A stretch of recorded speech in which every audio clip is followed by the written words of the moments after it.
चलिए, so boys and girls, देखिए कि हम लोग का बीकॉम सेमेस्टर 1 का एक छोटा सा चैप्टर हम लोग करने आ रहे हैं। इतना दिन से हम लोग बड़ा चैप्टर कर रहे थे, आज हम लोग छोटा चैप्टर करने आ रहे हैं। ये चैप्टर का नाम है सेल्स ऑन अप्रूवल और return basis. Sales on approval और रिटर्न बेसिस।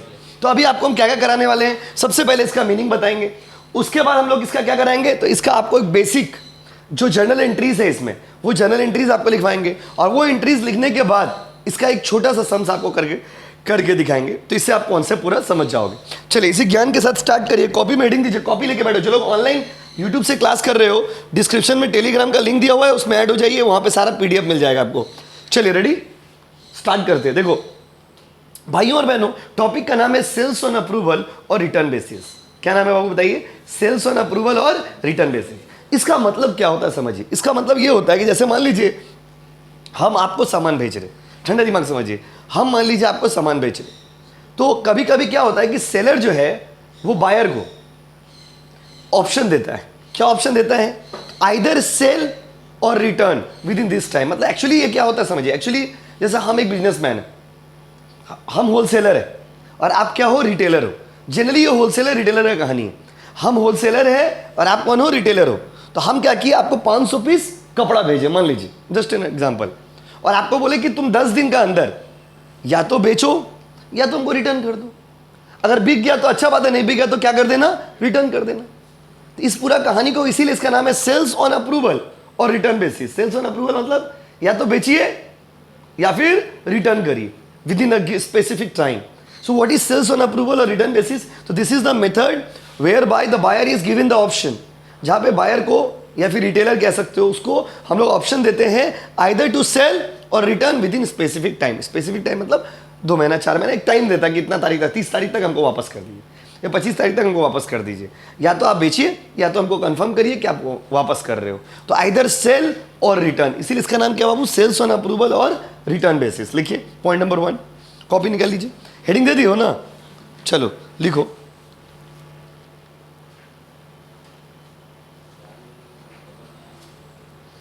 बोले क्या, लिखिए।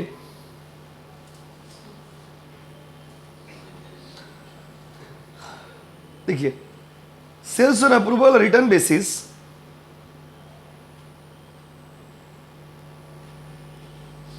सेल्स ऑन अप्रूवल और return basis is the option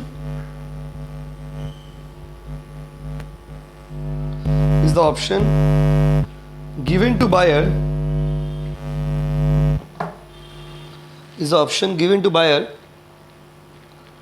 either to sell or return, either to sell or return within specific time। फिर से बोले क्या बाबू, within specific time।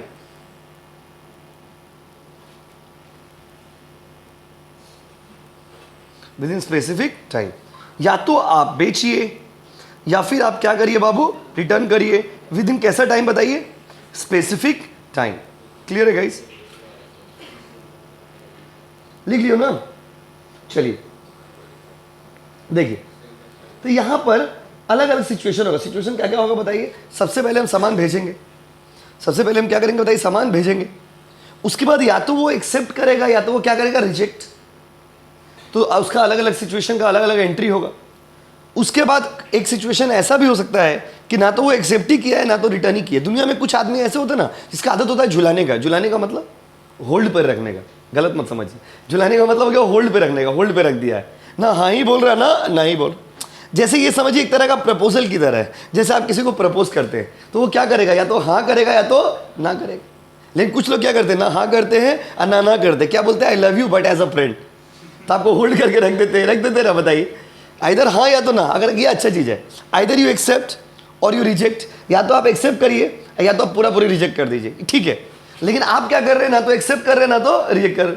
आप क्या बोल रहे हैं, I love you but as a friend. ये सबसे झमेला वाला चीज़ क्या है, ना आप प्यारी कर पा रहे हो ना आप दूसरा ऑप्शन के पास ही जा पा रहे हो, कुछ तरीका ही नहीं है आपके पास। तो यहाँ भी वही चीज़ है, यहाँ पर भी यही सिनेरियो बनेगा। पहले तो सामान भेजने का एंट्री मारे आपको सिखाएंगे, उसके बाद आपको ये देखना पड़ेगा कि वो एक्सेप्ट किया या रिटर्न किया। अगर एक्सेप्ट किया तो उसका क्या एंट्री होगा, रिटर्न किया तो क्या एंट्री होगा। अब ना एक्सेप्ट किया ना रिटर्न किया, बस टाइम, जैसे टाइम दी कि आप ठीक है 10 दिन के अंदर हमको रिप्लाई दो, तो मेरा प्रपोजल एक्सेप्ट कर रही हो या रिजेक्ट कर रही हो। ऑप्शन दिया ना सामने वाला को, सामने वाला क्या क्या 10 दिन पूरा हो गया, 11वां दिन क्या बोल रहा है, I love you but as a friend. अब आप समझ नहीं पा रहे इसको हम एक्सेप्टेंस माने, आई लव यू अच्छा लगा, बट एज अ फ्रेंड खराब लगा, उसमें भी और अगर बट एज अ ब्रदर तो और खराब लगेगा। तो जो भी हो आपको क्या करना है बताइए। तो लास्ट इसमें अलग अलग सिनेरियो है। पहला सिनेरियो क्या है, आप सामान भेजोगे तो क्या एंट्री होगा, अभी करवाएंगे आप। दूसरा सिनेरियो क्या है कि अगर वो एक्सेप्ट करेगा तो क्या एंट्री होगा, रिटर्न करेगा तो क्या एंट्री होगा, अगर वो बंदा ना तो एक्सेप्ट कर रहा है ना तो रिटर्न कर रहा है तो क्या एंट्री होगा। तो ये सारे एंट्रीज आपको अभी सिखाएंगे, फिर छोटा सा सम्स करके दिखाएंगे। चलिए रेडी गाइस, समझ रहे हो ना, आ जाओ। तो एक एक करके हम सारा एंट्री कर रहे हैं, ध्यान दीजिएगा प्लीज। चले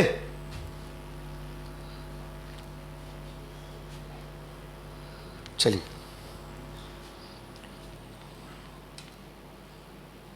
कॉपी निकाल के बैठी है, कॉपी निकाल के बैठो। चले देखिए, अच्छा एंट्री करना है, जनरल एंट्रीज होगा। अच्छा सबसे पहले क्या सिनेरियो होगा बताइए, सामान भेजेंगे, गुड्स सेंट, यस और नो गाइस। पहले तो सामान देंगे ना उसको, या सामान बेचेंगे। तो सामान अगर बेचेंगे तो क्या एंट्री होता है, बेचने का एंट्री क्या होता है अकाउंट्स के दुनिया में। बेचने का एंट्री बाबू कुछ ऐसा होता है, डेटर्स अकाउंट डेबिट, प्लीज सुनिएगा बहुत इजी चैप्टर है। डेटर्स अकाउंट डेबिट टू क्या बाबू, सेल्स अकाउंट। क्या होगा बच्चों बताइए, debtors account debit to sales account. बोलिए हाँ, हाँ बाबू, भेजने का बोलिए, बेचने का बोलिए, बात बराबर ही। बेचेंगे तभी तो भेजेंगे, पहले बेचोगे ना पहले भेजोगे। बताइए, हम क्वेश्चन पूछ रहे हैं आपसे, अब गुस्सा मत होइए। हाँ उधार में, जनरली उधार में तो कैश सेल रहेगा तो कैश लिखो। देखो अब सीन है ना, कैश सेल होने से तो ये सब सिनेरियो नहीं होगा ना। कैश सेल मतलब सामान बेच दिया, पैसा ले लिया, झमेला खत्म हो। तो इसीलिए डेटर जिसको सामान बेच रहे हैं, आगे बोलेगा X sold goods to Y, तो यहाँ पर किसका नाम लिखेगा, वाई। मतलब अगर आप एक्स हो तो नाम किसका लिखोगे, वाई। जिसको सामान बेच रहे हो उसका नाम डेबिट में लिखिएगा, और क्या लिखिएगा वो, सेल्स। तो एंट्री क्या होगा बताइए, debtors account debit to sales. एक ही तो सब्जेक्ट है आपका सेमेस्टर 1 में जिसमें घर में प्रैक्टिस करना है अकाउंट्स। बाकी सब सब्जेक्ट आपको खाली ट्यूशन आओगे, पढ़ोगे, पढ़ाई कंप्लीट हो जाएगा, घर में आकर रीडिंग मार लोगे, बस होगी, ज़्यादा चाप नहीं है। बाकी सब तो थ्योरी है ना, तो क्लास में ही कंप्लीट हो जाएगा, आपको घर पे ज़्यादा टाइम नहीं देना पड़ेगा। तो डेटर्स अकाउंट डेबिट टू क्या बाबू, sale. Debtors account debit to क्या बाबू, सेल। समझ रहे हो ना, debtors account debit to sale. सामान बेचेंगे तो उसका एंट्री क्या होगा, debtor account debit to sale. अच्छा उसके बाद क्या हो सकता है बाबू, या तो एक्सेप्ट या तो रिटर्न। तो अगर सामान रिटर्न कर दिया तो क्या एंट्री होगा, रिटर्न। अगर गुड्स मान लीजिए सामने वाला आदमी रिटर्न कर दिया, बोले नहीं हम, या बहुत बार क्या होता है ना, जैसे हम आपको 1 लाख रुपया का सामान भेजे, तो आप बोले भैया हम 40,000 का सामान लेंगे, 60,000 आप वापस कर देंगे, या 60,000 का लेंगे 40,000 वापस कर देंगे। ऐसा हो सकता है कि नहीं हो सकता। तो अगर क्वेश्चन में रहेगा रिटर्न कर दिया, तो रिटर्न का एंट्री क्या करिएगा, ये जो एंट्री है ना इसको उल्टा कर दीजिए। क्या कर दीजिएगा, उल्टा। इसका उल्टा क्या होगा बताइए, सेल्स। सेल्स तो सेल्स का जगह पे लिख दीजिएगा sales return. Sales return account debit to क्या बाबू बताइए, डेटर्स। देखिए याद नहीं करना है, रटना नहीं है, समझना है। हो गया कोई दिक्कत। सामान बेचने का एंट्री क्या होगा बताइए, डेटर टू सेल। और रिटर्न करिएगा तो एंट्री क्या मारिएगा, बोलिए sales return account debit to debtors. कोई दिक्कत है, कोई दिक्कत है बोलो, sales return account debit to क्या बाबू, डेटर्स। अच्छा अब अगर सर एक्सेप्ट कर लिया तो, एक्सेप्ट कर लिया तो, जब अगर एक्सेप्ट कर लेगा ना बाबू तो उसमें भी 3 सिनेरियो बनता है। या तो उसी दाम में एक्सेप्ट करेगा जो दाम में हम भेजे हैं, हाँ कि नहीं बोलिए, या तो उससे ज्यादा दाम में एक्सेप्ट करेगा, हाँ कि नहीं बोलिए, और या फिर उससे कम दाम में एक्सेप्ट करेगा, बोलिए हाँ कि नहीं बोलिए। अगर आदमी एक्सेप्ट करेगा तो उसमें 3 सिनेरियो बनता है, याद रखिएगा। या तो आप उसी में लोगे, या तो उससे ज्यादा में लोगे, या तो उससे कम में लोगे, या तो उतना ही दाम में लोगे, या उससे ज्यादा दाम में लोगे, या तो उससे कम दाम में लोगे। अगर सेम क्वेश्चन में मेंशन क्या रहेगा कि सेम प्राइस में एक्सेप्ट किया, या हाई प्राइस में एक्सेप्ट किया, या लो प्राइस में एक्सेप्ट किया। अगर बोलेगा सेम प्राइस में एक्सेप्ट किया तो उसका कोई जर्नल एंट्री नहीं होगा, याद रखिएगा, नो एंट्री फॉर दैट, उसका कोई एंट्री नहीं। अगर हाई प्राइस में करेगा तो सेम एंट्री, फिर से debtor account debit to sales. देखिए ना पूरा चैप्टर तो एक ही तो एंट्री का ऊपर है। अब ठीक से देखिए तो पूरा चैप्टर में एक ही तो एंट्री, वही एंट्री घूर फिर के मारना है। एंट्री क्या होगा, डेटर टू सेल। कोई दिक्कत बोलिए, डेटर टू सेल। अच्छा, इसमें जो अमाउंट लिखिएगा ना, अमाउंट लिखिएगा डीपी। डीपी मतलब डिफरेंस प्राइस। जैसे हम 100 रुपया में भेजे थे और आप 120 में एक्सेप्ट किए, तो यहाँ पर जो अमाउंट आएगा, अमाउंट कितना आएगा? 20 रुपया। कितना आएगा बताइए? 20 रुपया। तो जो डिफरेंस अमाउंट है ना, उसका एंट्री यहाँ पर होगा। कौन सा अमाउंट बताइए? डिफरेंस। समझेगा वो क्या बोले? क्या समझे? बोलिए। डिफरेंस अमाउंट मतलब क्या? कि हम जैसे 100 रुपया में सामान भेजे, हाँ, आप बोले कि हम 115 रुपया में लेंगे, तो कितना डिफरेंस हो गया? बोले हाँ कि नहीं? और अगर लो प्राइस में करेगा तो फिर सेम एंट्री होगा। इसको उल्टा कर दीजिए। देखिए, एंट्री रिटर्न नहीं जाता है। सेल्स अकाउंट डेबिट टू क्या बाबू? डेटर्स। हो गया। अमाउंट किस क्या लिखोगे बताओ? डीपी। डीपी मतलब डिफरेंस प्राइस। डीपी मतलब बाबू डिफरेंस प्राइस। फिर से बताइए, पहले सिनेरियो समझिए। पहले हम सामान भेजेंगे, एंट्री क्या होगा? Debtor account debit to sales. वो तो आपको याद है, एक तो सम्स बनाओगे याद हो जाएगा। या तो एक्सेप्ट करोगे या तो क्या करोगे? रिटर्न। अगर रिटर्न करोगे तो एंट्री क्या होगा? उल्टा, सेल्स रिटर्न टू डेटर्स। अगर एक्सेप्ट करोगे तो उसमें कितना तरह का सिचुएशन हो सकता है? 3। या तो आप सेम प्राइस में लोगे, या तो आप हाई प्राइस में लोगे, या तो आप लो प्राइस में लोगे। सेम प्राइस में लोगे तो कोई एंट्री नहीं होगा। हाई प्राइस में लोगे तो एंट्री क्या होगा? Debtor account debit to sales. Low price में लोगे तो एंट्री क्या होगा? Sales account debit to debtors. बोलिए हाँ कि नहीं? चलिए, अब एक लास्ट सिचुएशन है कि वेटिंग फॉर अप्रूवल। जो आपको पता है ना, I love you but as a friend वाला हाल है। वेटिंग फॉर अप्रूवल, ना तो हाँ ही बोल रहा, ना तो ना ही बोल रहा। टाइम एक्सपायर हो गया है। जो आपको हम टाइम देते 10 तारीख, 20 तारीख, 15 तारीख। जैसे मान लीजिए आपका डॉक्यूमेंट वेरिफिकेशन का आज डेट है और आप ना हाँ ही बोल रहे हो ना ही बोल रहे हो, तो ये क्या हो गया? Waiting for approval. होल्ड पे हो। किस पे हो बाबू? होल्ड पे हो। तो वेटिंग फॉर अप्रूवल क्वेश्चन में लिखे मेंशन क्या रहेगा कि इतना सामान ऐसा है जिसके लिए वो ना हाँ बोल रहा है ना बोल। तो वेटिंग फॉर अप्रूवल जब भी रहेगा तो आप क्या एंट्री मारिएगा? वेटिंग फॉर अप्रूवल जब भी रहेगा ना, यहाँ पे कपल एंट्री मारिएगा। कैसा एंट्री मारिएगा? कपल। कपल मतलब होता है 2 एंट्री। क्या एंट्री बोलिए? 2। कपल एंट्री होता है, नहीं समझ रहे? 2 एंट्री।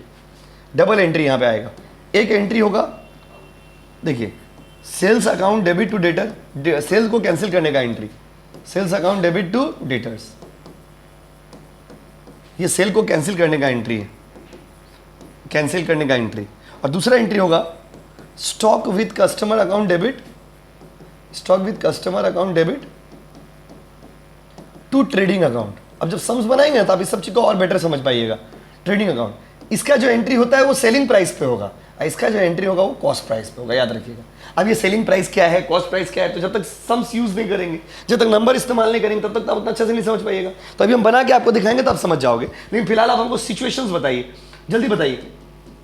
सामान भेजेंगे या बेचेंगे तो एंट्री क्या होगा? Debtor to sales. रिटर्न कर दिया तो sales return to debtors. Accept किया तो कितना सिनेरियो बताइए? 3। Same price, high price, low price. अगर सेम प्राइस में लेगा तो, हाई प्राइस में लेगा तो, लो प्राइस में लेगा तो sales account debit to debtor. Clear है गाइस? अच्छा, अगर वेटिंग फॉर अप्रूवल है तो 2 एंट्री मारिएगा, एक तो कैंसिल का और एक तो स्टॉक का। कैंसिल कर दिए क्योंकि सेल नहीं हुआ, आज स्टॉक में उसको शो कर दीजिए। तो कैंसिल का एंट्री क्या होगा? Sales to debtors. लेकिन उसका अमाउंट कौन सा लेंगे? Selling price. और स्टॉक का एंट्री किस पे होगा? Stock with customer account debit to trading account. और अमाउंट कौन सा लीजिएगा? Cost price. सीपी मतलब बाबू कॉस्ट प्राइस। जल्दी से एंट्रीज उतार लीजिए, फिर हम आपको एक प्यारा सा सम्स देंगे अभी क्लास बोर्ड में, उसके बाद अगले दिन से बुक का सम्स करेंगे। उतारिए। चलिए, तो बॉयज एंड गर्ल्स, एक क्वेश्चन आपको हम लिखवा रहे ओरली, ठीक है? अगला दिन कोचिंग का बुक से करेंगे, जिससे आप कॉन्सेप्ट समझ। अब क्वेश्चन लिखिए बाबू, छोटा सा प्यारा सा क्वेश्चन लिखिए। एग्जाम्पल 1 बोले लिखिए, sent goods to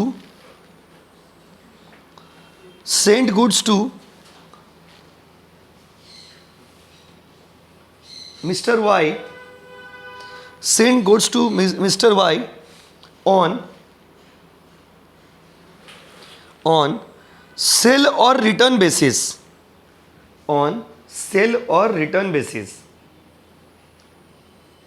at sell on or return basis at के बाद जैसे हम लिख रहे हो लिखोगे कॉस्ट प्लस 25%, रुपीज 1 लाख। देखिए कैसे लिखिएगा? Send goods to mister Y on sale और return basis at cost plus 25%, 1,00,000। इसका मतलब मिस्टर वाई को सामान भेजे हैं, कॉस्ट प्राइस जितना है उसमें 25% एक्स्ट्रा जोड़ के भेजे हैं। कितना रुपया का सामान भेजे बताइए? 1,00,000। कोई दिक्कत है बोलो? कोई दिक्कत बोलो? देखो आपको पता होगा सेलिंग प्राइस का मतलब क्या होता है? Cost price plus profit. हाँ कि नहीं बोलिए? तो बोला हम जो सामान उसको भेजे हैं उसका सेलिंग प्राइस कितना है? 1,00,000। सेलिंग प्राइस कितना है बाबू? सेलिंग प्राइस कितना है बोलिए? 1,00,000। तो सेलिंग प्राइस 1,00,000 है, लेकिन उसमें प्रॉफिट का परसेंटेज कितना है? 25%। कितना परसेंट प्रॉफिट है बताइए? 25। उसके लिखिए goods return by customer. Goods return direct लिखिए ना, गुड्स रिटर्न 1,00,000 में से वापस कर दिया। गुड्स रिटर्न लिखिए 20,000। Goods return 20,000। उसके लिखिए, उसके नीचे लिखिए फिर पैराग्राफ चेंज करके गुड्स अप्रूव्ड।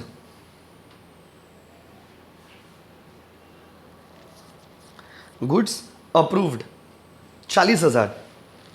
रिटर्न कितना कर दिया बाबू? 20,000। अप्रूव कितना किया बताइए? 40,000। अब उसके लिखिए goods waiting for approval. Goods waiting for approval मतलब अभी तक कुछ बोला नहीं। अभी कितना बच गया? 1,00,000 में से 20,000 रिटर्न कर दिया, 40,000 अप्रूव हो गया, तो बच कितना गया बताइए? 40,000। गुड्स वेटिंग फॉर अप्रूवल लिखिए 40,000। अच्छा अगर लास्ट वाला 40,000 क्वेश्चन में नहीं देता फिर भी तो समझ जाते। कितना है तो बताइए? 40,000। चलिए ये क्वेश्चन है एकदम इजी का, ऐसे ही क्वेश्चन आता है। अब इसको बनाना कैसे है? आपको लेगा 5 जर्नल एंट्री, इसका जर्नल एंट्री मारना है। क्या मारना है बाबू? Journal entry.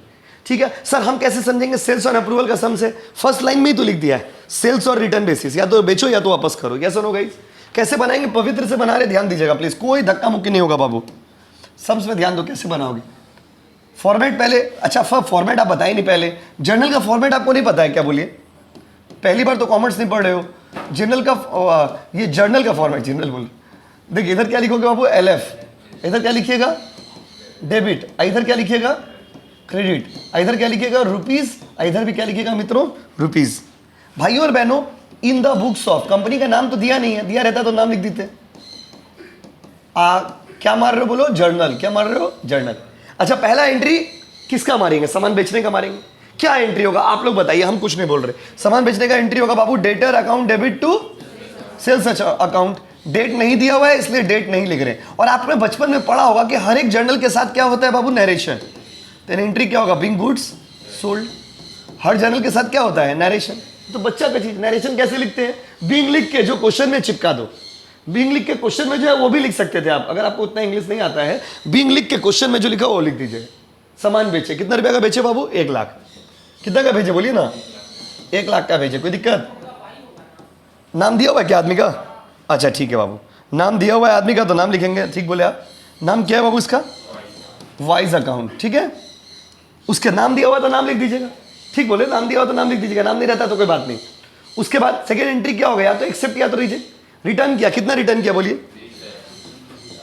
एंट्री क्या होगा बोलिए? Sales return account debit, sales return account debit to Y's account. Sir Y क्यों लिख रहे हैं? क्योंकि डेटर का नाम क्या है बाबू? वाई। कितना रुपया का रिटर्न किया? 20,000 डेबिट और 20,000 क्रेडिट। क्या बोलते हो, हाँ कि नहीं? नरेशन में लिखोगे बीइंग गुड्स रिटर्न। कोई दिक्कत? कोई दिक्कत है बाबू बोलिए। उसके बाद क्या किया बताइए? गुड्स रिटर्न हो गया। उसके बाद क्या होगा? अच्छा जो अप्रूव हुआ है उसके कोई एंट्री होगा? नहीं। अब आपके मन में सवाल आएगा, सर हम लोग कैसे समझेंगे? सेम प्राइस में किया है या हाई प्राइस में किया है या लो प्राइस में किया, ऐसा कुछ दिया हुआ है? देखिए आप खुद सोच के, हिसाब तो क्लियर है। 1,00,000 का सामान था, 20,000 रिटर्न हो गया, 40,000 एक्सेप्ट हो गया, 40,000 अभी भी वेटिंग में है। तो इसका मतलब सेम प्राइस में हुआ है। कौन सा प्राइस में हुआ बाबू? Same price. हिसाब थोड़ा भी गड़बड़ा रहा है। देखिए 1,00,000 को तोड़िए ना, 1,00,000 का हिसाब तोड़िए। 20,000 का आप रिटर्न कर दिए, 40,000 का अप्रूव हो गया और 40,000 वेटिंग फॉर अप्रूवल है। इसका मतलब वो जो 40,000 अप्रूव हुआ है सेम प्राइस में हुआ है। सेम प्राइस का कोई एंट्री होगा? कोई एंट्री होगा बोलिए? नहीं बोलिए ना। सर हम कैसे समझेंगे हाई प्राइस में हुआ है कि लो प्राइस में हुआ? क्वेश्चन में ना लिखा हुआ रहता, आप चिंता मत करिए। नहीं लिखा हुआ रहेगा तो मतलब वो सेम प्राइस में। क्वेश्चन में अगर हाई प्राइस में रहेगा या लो प्राइस में रहेगा ना तो क्वेश्चन में लिखा रहेगा। वैसा सम सब लोग करेंगे। अभी तो पहला सम है। तो अप्रूवल वाला का कोई एंट्री होगा? वो जो वेटिंग फॉर अप्रूवल है उसका एंट्री होगा। क्या तो एंट्री होगा? एक तो कि दो? बोलो बोलो बोलो। दो एंट्री होगा। पहला एंट्री क्या होगा बोलिए, क्या एंट्री पढ़ाया था बताओ? Sales account debit to Y's account. Amount कितना लेंगे? अब यहां पर झमेला है। अमाउंट सेलिंग प्राइस कितना है? 40,000 ना, 40,000 दिया हुआ है ना, ये तो सेलिंग प्राइस ही है। ये 40,000 कौन सा प्राइस है बताइए? बीइंग सेल्स कैंसिल्ड, यहां पे सेल कैंसिल कर दी। और जो बचा हुआ सामान है, और एक तो एंट्री होगा stock with customer account debit to क्या बाबू? Trading account. पहले नरेशन लिख देते हैं, बीइंग गुड्स वेटिंग फॉर क्या बाबू? Approval, waiting for approval. जब इसका एंट्री करिएगा ना तो एक तो वर्किंग नोट बनाना होगा। आप वर्किंग नोट क्यों बनाना पड़ेगा? क्योंकि ये जो 40,000 रुपया है ना बाबू, ये तो सेलिंग प्राइस है। इसको किस में बदलना होगा बाबू? Cost price. तो 40,000 को कैसे बदलिएगा? बहुत ईजी है। 40,000 डिवाइडेड बाई 125 इंटू 100। 125 क्यों किया बताइए? कॉस्ट प्राइस को कितना मानते हैं? 100। अब प्रॉफिट का रेट कितना है? 25, तो इसका वैल्यू कितना हो गया? 125। तो ये 40,000 125 के बराबर है, तो 100% का वैल्यू कितना होगा? 100% का वैल्यू मतलब कॉस्ट का वैल्यू कितना होगा? बोले कितना आएगा? 32,000। तो यहां पर जो अमाउंट लीजिएगा वो कितना लीजिएगा बताइए? 32,000 डेबिट और 32,000 क्रेडिट। बन गया सब। पूरा जर्नल करने के बाद लास्ट में टोटल मत करना, इसका टोटल नहीं होता है, इस सब जर्नल का टोटल नहीं होता है। हम एक बार पूरा एंट्री आपको बता रहे हैं। देखिए पूरा एंट्री आपको बता रहे हैं, सिनेरियो बता रहे हैं, आप समझिए। आप क्वेश्चन का लाइन में देखिए, मेरा बात को सुनिए। पहले सामान क्या किए? बेचे ना बाबू, एंट्री मारे। कोई दिक्कत डाउट है बोलिए? कोई डाउट है बोलिए? उसके बाद क्या है? रिटर्न किया, रिटर्न का एंट्री मारे। कोई डाउट है बोलिए? कोई डाउट नहीं। उसके बाद अप्रूव किया, उसका एंट्री नहीं मारे। क्यों नहीं मारे? क्योंकि सेम प्राइस में अप्रूव किया है। अगर हाई प्राइस में करता तो एंट्री मारते, लो प्राइस में करता तो एंट्री मारते। यहां पर कौन सा प्राइस में किया है? सेम प्राइस में, इसीलिए उसका कोई एंट्री नहीं होगा। यस और नो गाइस? उसके बाद जो वेटिंग फॉर अप्रूवल है, उसका हम 2 एंट्री मारे। कितना एंट्री मारे? 2। एक कैंसिल किए 40,000 रुपया से सेल प्राइस से, और दूसरा कितना से शो किया बाबू? 32,000। 32,000 कैसे आया? वर्किंग नोट में देखिए, 40,000 125% के बराबर है, तो 100% का वैल्यू कितना होगा? 100% मतलब कॉस्ट प्राइस। अगर मान लिया 20 रहता तो कैसे लिखते बताइए? 40,000 डिवाइडेड बाई 120 इंटू 100। मान लीजिए 140 40% रहता, कैसे लिखते? 40,000 बाई 140 इंटू 100। यस और नो गाइस? उतारिए।